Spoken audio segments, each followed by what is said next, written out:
Guys, thank you so much for being here today. My name's RJ Hartbeck. I see some people out here that I recognize and know. To give you a little bit of background on myself, I'm a lifelong St. Louisan. I'm 32, getting ready to start my family. We live in Dogtown.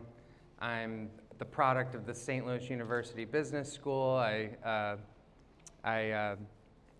went through the Entrepreneurship Center there in 2013. I spent time working at Cortex as like a product developer.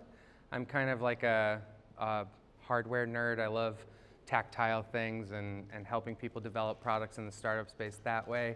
And then for the past decade or so, I've actually worked as a commercial photographer because all good millennials have 100,000 Instagram followers, which is an experience that I've had.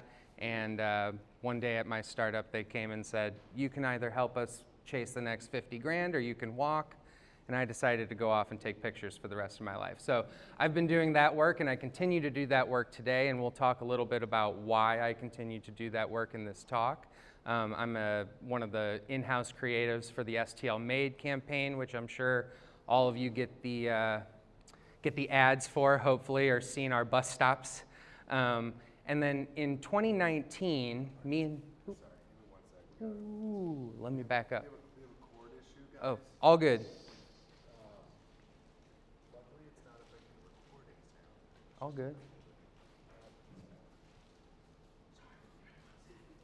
One. Oh, I'm off. Sorry.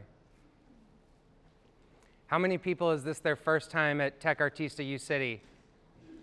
Woo! This is an amazing space. I've known Chris for a really long time. He's one of the first people I met in the St. Louis startup scene. I've absolutely loved to see how Tech Artista has grown and really provided a space for us here. So thank you all for coming out to Startup Week. Thank you all for being at Tech Artista. Hopefully you're excited about, hopefully coming back to this space and maybe hosting your next event here. I'll talk to you about a little bit why I want to host my next event here.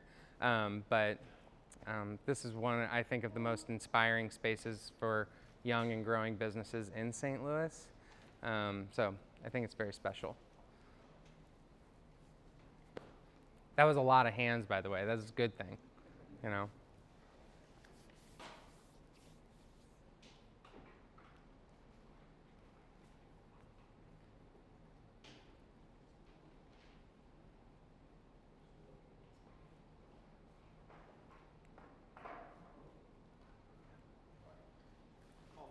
Almost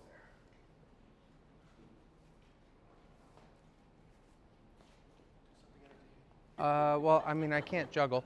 Actually, what I will do is, so I will kind of start a little bit and kind of get this out of the way, but I told you all of those quick things about myself and how I've been from St. Louis my whole life, and like the last thing for me to do here is like own an emos or something. But in 2019, me and my wife decided to kind of go out and do our own startup venture. My wife's a creative director at Purina. I work for a lot of ad agencies. We're brand kids, we're ad agency kids. And at the time, as a photographer, I was doing a lot of work for local restaurants. One of my great clients is Marriott, and I do the restaurant property at the Ritz-Carlton. And so we've been really connected and close to food. And one of the ways that me and my wife really kind of came together was through food. And so I would take the pictures and it would always be of what she's making. And so we kind of came around and we were like, let's make something that can be, our startup and can be our product and, something that we can integrate into the community. And so our business is called Small Circle Recipes. It started in mid-2019, and then it's taken on 100 different lives since then for what we'll call the big reason, COVID. And we're going to talk a little bit about that today. But what Small Circle Recipes is a series of small flight cookbooks, and each one introduces you to a different chef. And these 4 cookbooks form our minimum viable product, which is the MVC that we all, or MVP that we all know and is I think the most buzzy startup term there is. But we started this in 2019 with Ben Groupie. He's a James Beard nominated chef. He recently left his restaurant Tempest. We then moved on to Michael and Tara Galina at Vicia, who are acclaimed chefs, also James Beard nominated chefs. They also own Winslow's Table here in U City. We then moved on to STLSWK, who this year was also a James Beard nominated chef. She is the head chef at Brasserie. And if you go to actually Vicia or Brasserie, you'll see these little cookbooks kind of on the hostess stand. And then after STLSWK, we did Tyler Davis, who is an acclaimed pastry chef here in town. He originally started at the Chocolate Pig, but recently he's been doing the sort of like Disney, Netflix food show circuit. So we're so blessed to have these chefs kind of like in our network. And we'll talk a little bit today about how these small cookbooks helped us grow community and sort of what they mean to us. But I will kind of pass these around while we're kind of waiting for the mic to come back on here, and you guys can just kind of pass those around while we're doing the talk and kind of see and feel them. Okay, all good, fabulous, you guys. So my talk today is about growing community for your business, and specifically how to start, grow, and maintain minimum viable community, and how focusing on minimum viable community can help you kind of weather a lot of storms for the challenges that you face as startup entrepreneurs. So as I said, we started this business in 2019. We're all the way here in 2022. Our business is thriving, vibrant, and has taken on a couple different iterations and lenses throughout the years. And we've found that what we were growing over time was a process that helped us maintain that community. And so what I'm gonna first do, this talk is kind of like 70% personal experience, 30% book report, because I do want all of you guys to kind of understand what minimum viable community means. And so what minimum viable community is at its core is the smallest unit of people that you need to grow your product, your business, your big idea. And how do you keep those people engaged? How do you sustain them? How do you provide for them? And then also, how do you respond to their feedback? So one of the biggest things that I get when I talk about minimum viable community is, how do you define what is the smallest? Sometimes it's, your business might not require a huge community, or maybe you're maybe you're a consultant and really you're just networking with people one-on-one. You're doing all of this stuff. So how do you define what is the smallest unit or the smallest community you need to grow your product? And the way that we define that is we say that the smallest unit or smallest community is defined by your ability to start receiving organic feedback that impacts your project, either through iteration or opportunity in your business. So what does that mean? That means you'll know when you hit that point because you'll receive a piece of feedback that says, oh, we need to do this next, okay? For us, I think a lot of people define this community by like their break-even point. So some of you have touched the cookbooks that we made. We knew that 300 people was about the amount of people that we needed to kind of keep that cookbook product alive. And so we said, at any given point, we're going to need to know that we're speaking to about 300 people at any given time, or we want to make sure that we have about 300 people engaged with any sort of specific action that we want to take for our business. Another thing that you need to know about minimum viable community is that it includes more than just your customers. So often that word community, people kind of turn that switch and they say, oh, my community is my customers. It's more than that. And especially at the startup stage, it's really important that you expand to more than just your customers. What I mean by that is it includes your vendors, your suppliers, your internal stakeholders, your personal team, your competitors even, because we want our competitors to know that we're out there. It also includes industry consultants, and then your social community. You know, how many people are following you on Twitter and Instagram and all of that. I think so often when we think about community, everything gets lumped into social, customers. And so you really have to kind of think about all of the stakeholders that are supporting and keeping your product afloat in order to really harness the power of what a minimum viable community can do for your business. Another thing that is important to note about MVC is that when it's functioning correctly, your MVC is going to form the core feedback loop for your business or your product to make decisions. So you're always going to be returning back to that community to ask your hardest questions, to do your most important fact finding when it comes to, what do I do next?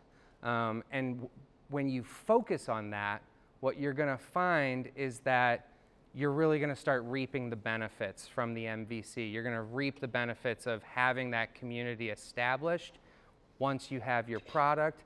And now, as your product and community are working together, you have an investable business. I see a lot of good head nods, so I think I did a good job of explaining that.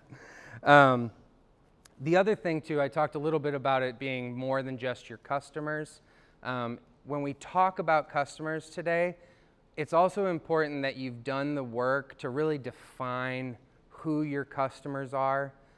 This is not like you seeking out for the first time, hey, I built this product, I don't know if there's a community for it. You've kind of come across customers that you can well define. So for us, with our cookbooks, we knew that we had two types of customers to help sustain that product. It was the chefs and the culinary communities that help us keep our content pipeline going, who help us do our storytelling, who form the sort of like business half of our customer base. Those are the people who we're engaged with, who we're creating partnerships with, and who the cookbook is really for in terms of a product. And then we have the other side of the customer equation, which is people who love to cook, people who want to be connected to chefs and culinary communities, who purchase the cookbook at a local gift shop or online through our website. And so before we started focusing on our community, we really had that honed in, and that's going to be an important piece of what we'll talk about in a little bit. So that's kind of how we define MVC. The next thing that we want to know is, how does it benefit you as a business or as a customer? And really, I think that having a functioning MVC helps strengthen your product's success, but it is the thing that allows you to leverage feedback in your business. So you're learning things about your product, you're learning things about your community, and by always going back to this small, minimum viable community, you know that you are iterating and making that feedback work for you in the most concise way. Really, it allows you to make decisions based on actual market viability versus just assumptions. So if you have, for us, 300 people in our community, maybe who have bought into the product, and they're giving us that feedback, we know that that direct feedback is coming from people who have either directly touched our business or partnered with our business or have bought our product, and we are seeing that is actual market validation versus us just going out and saying 200 people interacted with this social post, and we think that that's justification for doing the next thing, right? So having an MVC established lets you know that the feedback that you're getting is an actual viable market assumption versus, an actual market viable statement versus an assumption. The other thing that an MVC is going to help you do over time is it's going to help you find new customers faster, because you're going to constantly be growing that community, and you're going to know how to leverage different skills across all of the different touch points of the people that you're interacting with. So for us, we do cookbooks, but we also do chef-driven content, photography, we do storytelling, and all of those things that we lump into that community are things that are constantly bringing people back into the system. So I'm going to talk a little bit today about, how to kind of think of your business as an ecosystem, and the MVC really forms the core group that is going to propel that ecosystem forward. Those are a few things that just help us define what minimum viable community is. So I hope I did a decent job of getting you guys into the space of just, okay, I'm going to start out with this product. I don't know who it's going to impact. How do I get there? Where do I find it? And how do I really start building it? So there's 3 main things that I think are going to be important to help you start building that community. And the first one, and the thing that has really helped me the most, especially in this new business, environment post-pandemic or mid-pandemic, however we want to define it for ourselves, is I really think about every activity that we do as being an ecosystem building activity. Small Circle is not just about making cookbooks. It's about providing a platform for food communities to help sustain themselves and tell their stories. And so no matter if we're putting effort into making a new cookbook, or we're starting a chef speaker series, or we are doing an experience for a corporate client, all of those activities form the basis of our ecosystem that we're trying to build with our business. The second thing is that you really need to know how to value your customer. So it's something that if you're using the MVC the correct way, getting feedback from that community is going to tell you how to shift the value in your product to meet the needs that they're giving you in their feedback. Does that make sense to folks? It's like the value of your product is going to kind of constantly be changing once you have this community established, because they're going to use your products in ways that you've never experienced. A great example of that, when we did our cookbook for the Galenas, it sat on the hostess stand of their restaurant for a little while, and people bought it there. And then all of a sudden one day they texted us and they said, hey, we created a whole new thing with one of our producers that leverages your cookbook in that activation. So what they did was they took this small book and created a partnership with their pork producer. It's like a meat box, like Omaha Steaks. They said, we created this $300 meat box with our pork producer, and our pork producer wanted to partner with us, and we found that your cookbook was the thing that added value to that meat box by sticking it in there and giving those people 12 recipes that they wouldn't have had otherwise. And so we had never thought about leveraging that in that way. And so really part of thinking about your product as an ecosystem is constantly learning how that value is shifting. And if you're listening to your minimum viable community, they will tell you how they're changing that value over time. The last thing I'm going to talk about in terms of how to start building your minimum viable community is this idea of having totems. I really think, I'm really passionate, I said earlier, about products, having worked in startups and having been a kind of product developer. Totems to me are products within your business that add value by helping people feel included in your mission, okay?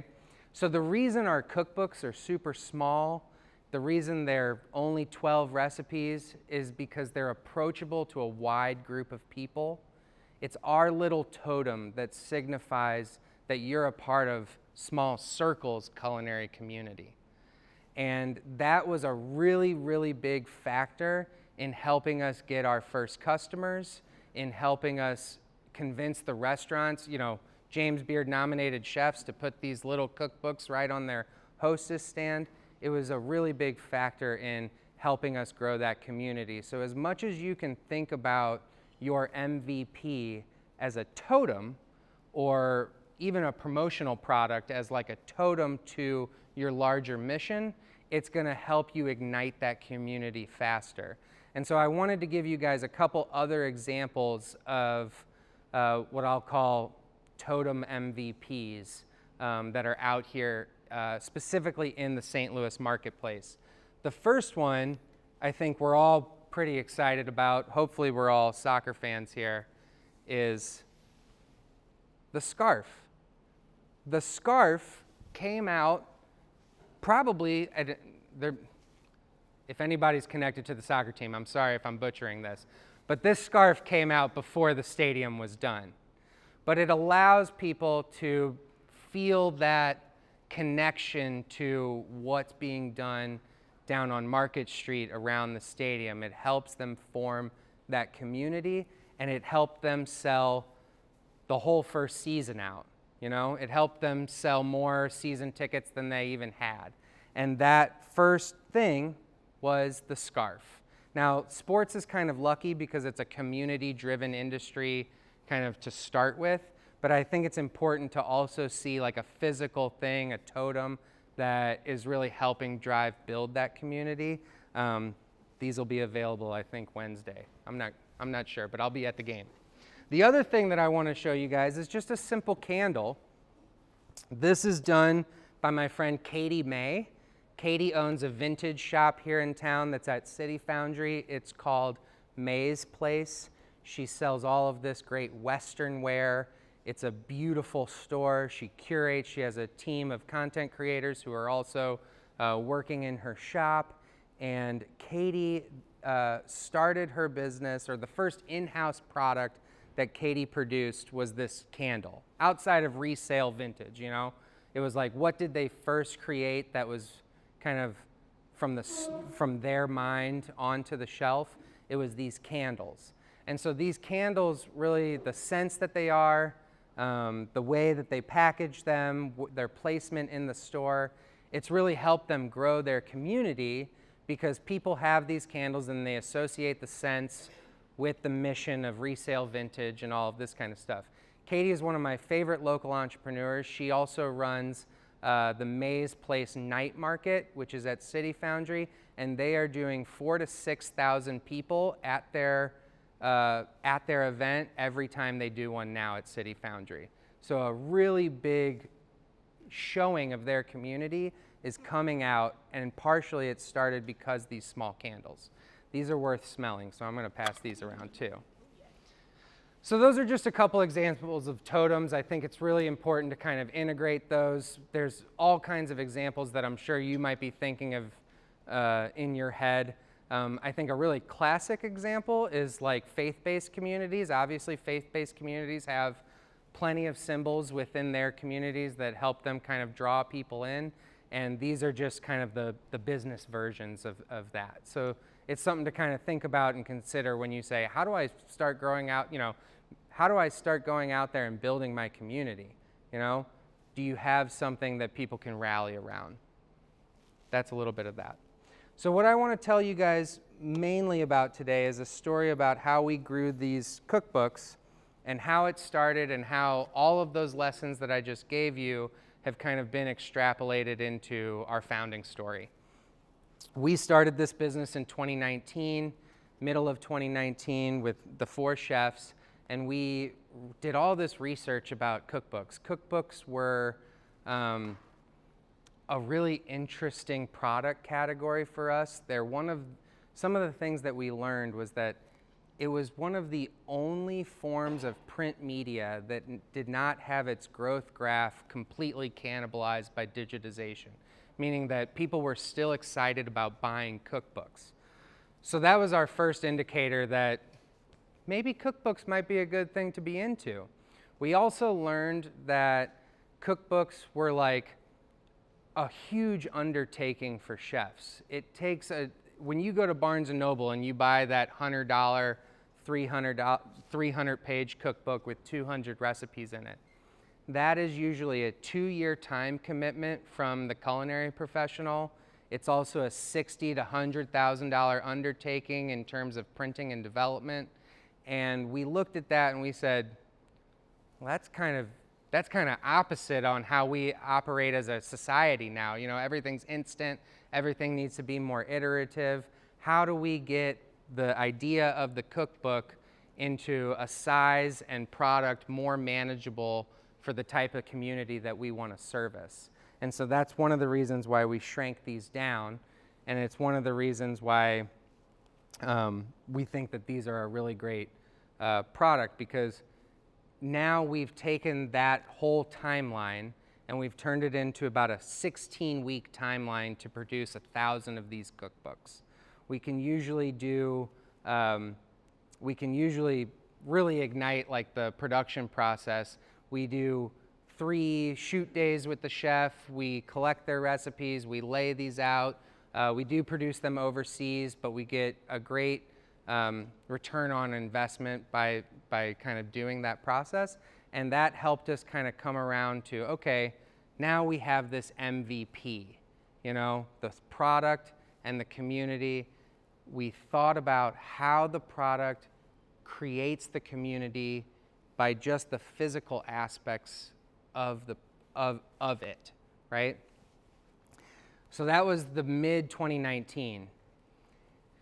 And then we had a lot of really good traction. We started to get the cookbooks out into the world. We were in gift guides. We had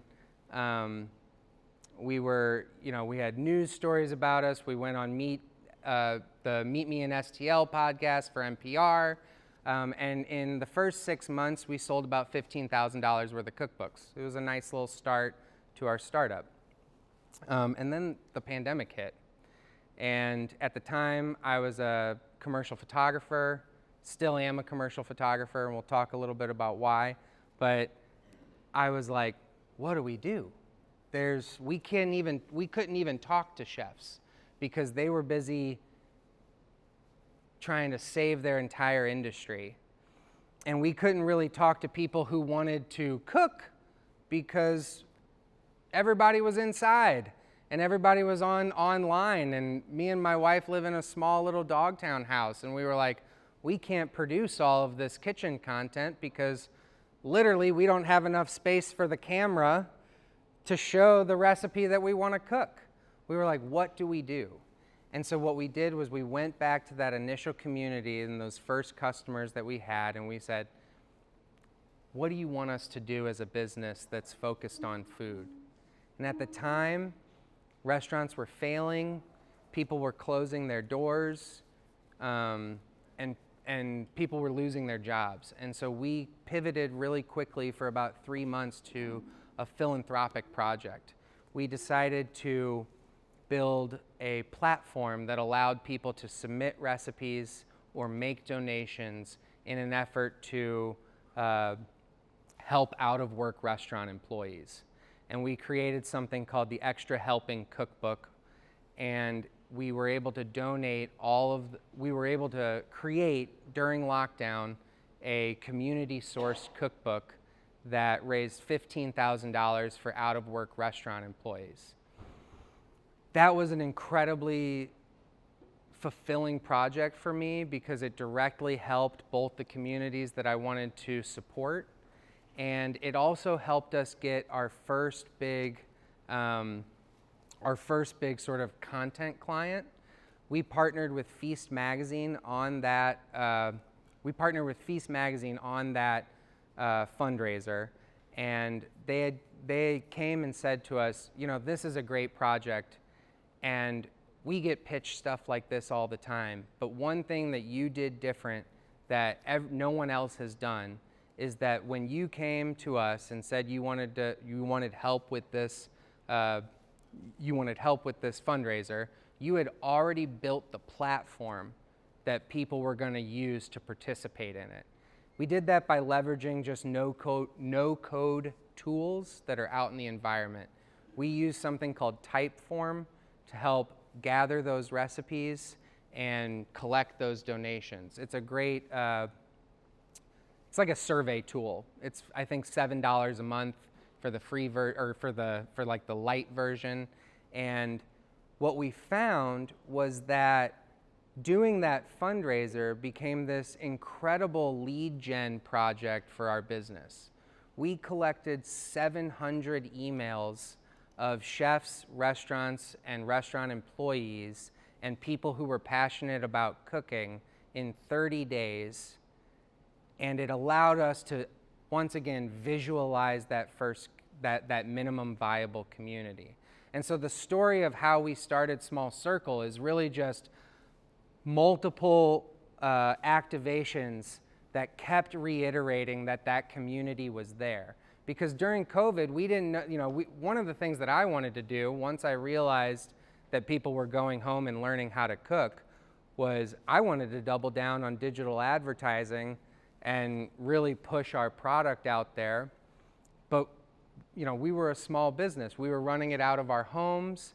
We also didn't even know if we did that digital advertising, if we could receive enough product to capture that audience, because shipping lanes were shut down and the delays in the supply chain had started to happen. And so we really kind of said, okay, well, we can't do the exact thing that we want to do right now, but we can keep doing things that reiterate that the community, the minimum viable community, is there for the product that we had come up with.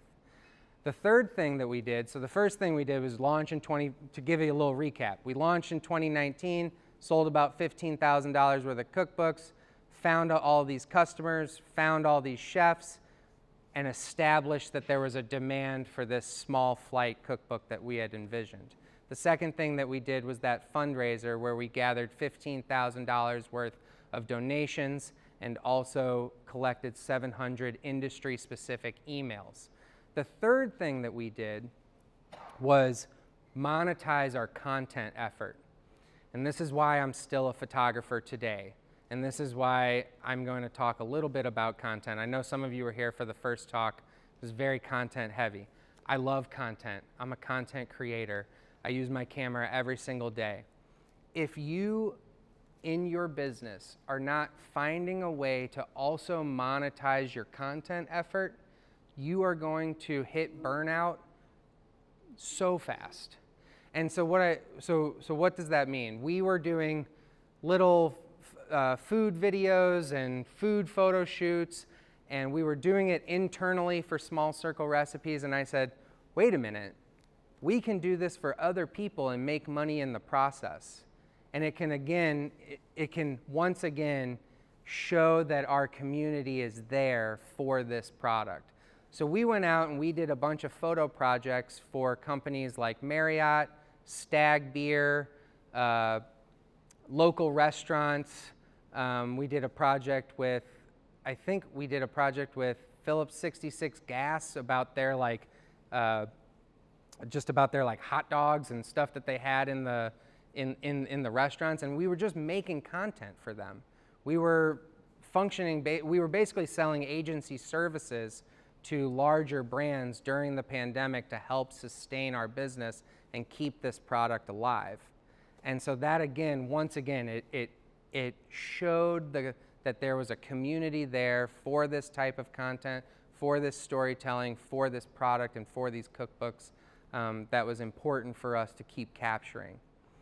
That was the third thing that we did, a part of our search to find our community. The last thing that we did, kind of at the tail end of the pandemic, we went back to all of those people that we had kind of collected over the 2-year process and said, what do you want now?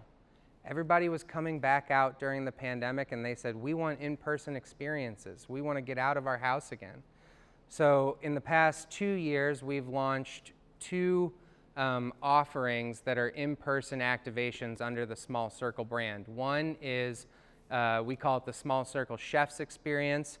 We try and position it to corporate clients. It is a happy hour, basically. It's food and drink for 40 people, and every time you come out, every time we do a chef's experience, the chef will basically give a cooking demo, they'll provide appetizers, and they will, everybody walks home with a piece of small circle content, whether that's a printed recipe on a card, or maybe one of these chefs, it comes from their cookbooks, but it allows us to, again, re-envision that community. The second in-person activation we did just this past October, we launched a chef speaker series. We did our first one with Lauren Nalick from Bulk and Treat Box. Everybody came out, they got to have food from her food truck. We kind of did this like moth radio hour in-person interview with her where people got to sit in the room while eating her food and listen to her culinary journey. My wife is a fabulous public speaker, and she kind of interviewed her down at Work and Leisure on Locust. We sold about $500 worth of tickets for that activation. We had 45 people come out. We had over 200 unique like social impressions or custom pieces of content that people made during the event, and it again allowed us to re-envision that community. So all of those activities that I just spoke about kind of form the basis of our brand ecosystem, and they allow us to refocus again and again on how do we envision that community, and how do we keep it so that that the activities that we are doing are making an impact on growth. So every time we go back and we say, how are we engaging the right amount of people possible to keep a growth mindset for our product, and to keep growing that core group, that core community. You guys, thank you so much for listening to my speech today, or talk today. I hope that you got something out of it. This is a new venture for me. It's something that I will continue to do, and I hope you all had a good time listening to this talk.